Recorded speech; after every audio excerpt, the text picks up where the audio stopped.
జనవరి 31న కోటి SBI ATM వద్ద జరిగిన తుపాకీ దోపిడీ కేసును హైదరాబాద్ టాస్క్ ఫోర్స్ పోలీసులు ఛేదించారు.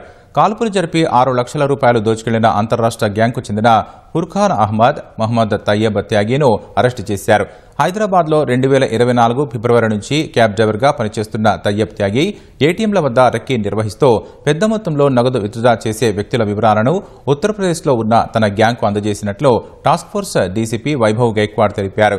ఈ క్రమంలో కోఠి వద్ద కాల్పులు జరిపి 6 లక్షల రూపాయల నగదు దోచుకున్నట్లు వెల్లడించారు. సీసీ కెమెరాల ఆధారంగా నిందితులను చాంద్రాయణగుట్టలో పట్టుకున్నారు. మొత్తం 7 కలిసి ఈ దోపిడీకి పాల్పడగా 2 నిందితులు ఉత్తరాఖండ్ జైలులో ఉన్నారని, మరో 2 హైదరాబాద్లో పట్టుకున్నామని తెలిపారు. పరారీలో ఉన్న నిందితుల కోసం గాలిస్తున్నామన్నారు. ఒక ప్లానింగ్ చేసి ఇక్కడ హైదరాబాద్లో రావడం జరిగింది. వాళ్ళు 2-3 డేస్ ఈ ఆఫెన్స్ ముందు కూడా ఇక్కడ లోకల్గా అబ్జర్వేషన్ చేశారు.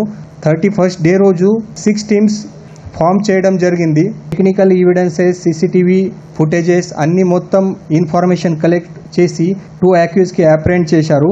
సో 2 అక్యూజ్ ఆల్రెడీ జైల్లో ఉన్నారు, 2 అక్యూజ్ మన దగ్గరికి ఉన్నారు అండ్ ఇంకా 3 అక్యూజ్ అబ్స్కాండింగ్లో ఉన్నారు. ఈ అబ్స్కాండింగ్ అక్యూజ్ గురించి కూడా రెగ్యులర్గా మన టీం ఫాలోఅప్ చేస్తున్నారు.